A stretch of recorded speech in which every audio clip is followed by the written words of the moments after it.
NASCAR is vitally interested in renewing the vigor of stock car racing, especially since most of the recent leakage in attendance and viewing audience seems to be in the 18 to 34 range. NASCAR is interested in making the sport fashionable again, for want of a better word. The centerpiece, by happenstance, actually is 20-year-old Trevor Bayne, who pulled off a stunning upset in the Daytona 500.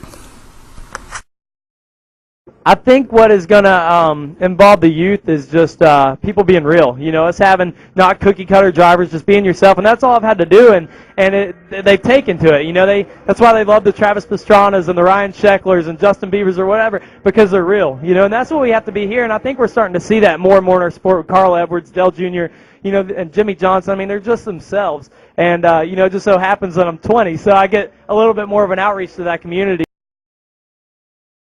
Then there's Danica Patrick, a bust in 2010, who is all of a sudden coming off a fourth-place finish in a nationwide series race. Danica, by the way, is bullish on Trevor.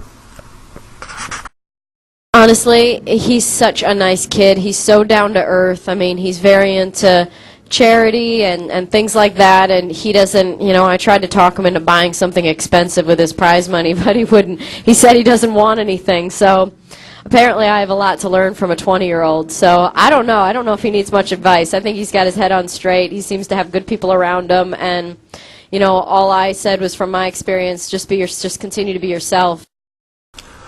What makes NASCAR cool for kids? Oh, maybe drawing competitors from other sports who are already cool to kids. Maybe a Travis Pastrana or a Ricky Carmichael. Carmichael's driving trucks for the second season, and Pastrana is about to make his own stock car racing plunge. You know, I think Ricky Carmichael coming over was actually a lot bigger than anyone in NASCAR had ever imagined, or still probably even, you know, realizes. Ricky was the GOAT, the greatest of all time in motocross, and you know, when he said he wanted to start driving cars, like, he hadn't had a lot of car experience, but he's like, look, I'm competitive, and he's the most competitive person I've ever met. And when he said he wanted to go to NASCAR, everyone was like, well, that doesn't really make a lot of sense, but yeah, go try it, whatever. And he's actually starting to become a real driver. This is Monty Dutton, motorsports writer of the Gaston Gazette.